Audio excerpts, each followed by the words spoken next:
cutting hedges, or at least these wild hedges, you don't do it at this time of year.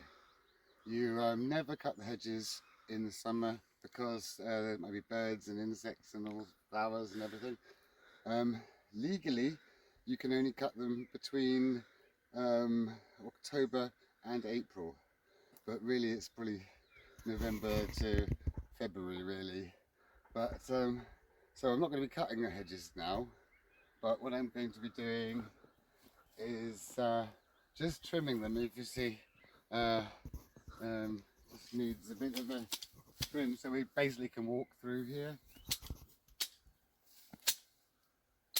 They're getting all these nasty bits that are really in the way. Nothing else really. There would be room to be able to walk comfortably underneath it.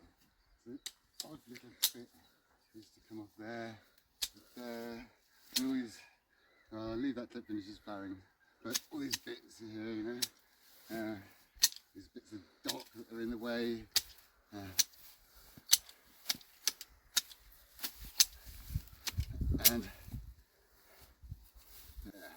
And then you have like an easier route to get through. And bits like this where you've got brambles that are hanging off like that.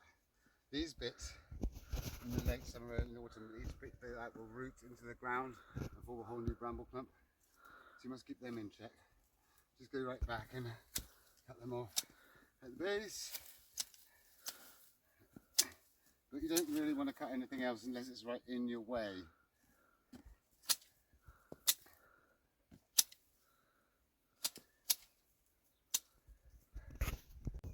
This side, I'm going to leave it until these dog roses are finished flowering. There's a lot to cut back here, nasty sharp prickles on them.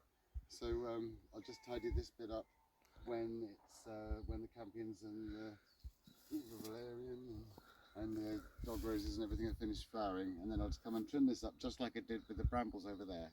And in some places where you've got this narrow path and this prickly cherry plum hanging over the path, maybe just a little trim like so.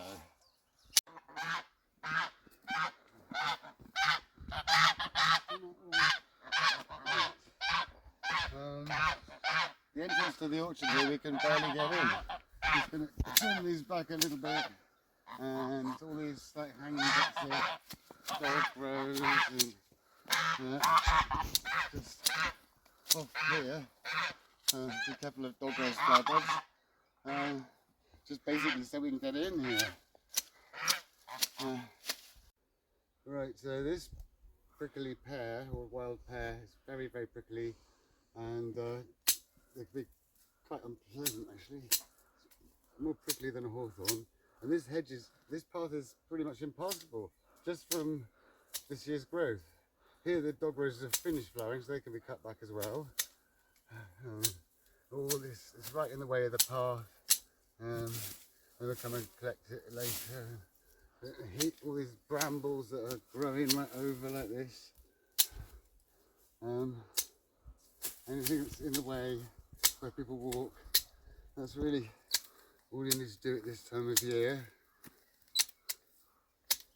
And another thing you can do is in the summer with these nasty brambles, you notice this long shoot here, and they're all coming from somewhere. So see, it comes from here, and there's another one and another one. So it's like a clump of brambles all coming from the same place. So if you find them, you can cut them back at this source like that, and the top bits will die, and they won't be able to get so much light. So it really is an effective way of dealing with them. And here we've got another one. It's not so much covered with trees, but you can see it's all coming from one point there. Just cut it right back. Oh, make sure they're not hanging over the path.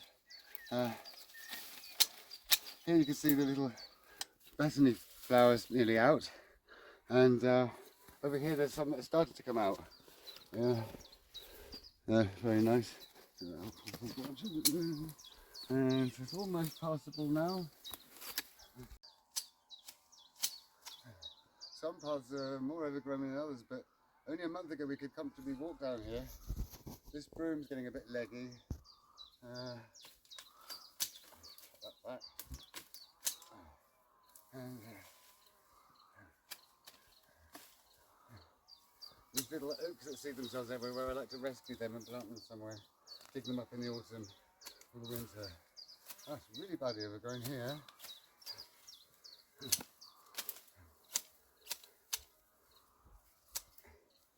But this is spindle. It really loves growing in the under canopy, underneath the trees.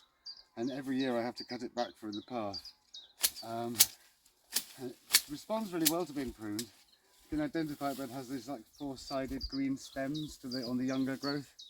That one's kind of where somebody's head would want to go. So they can come off.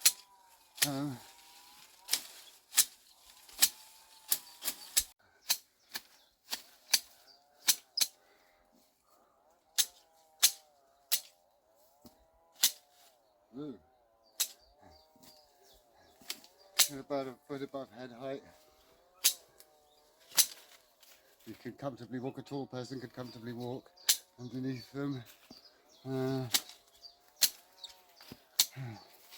These nasty brambles.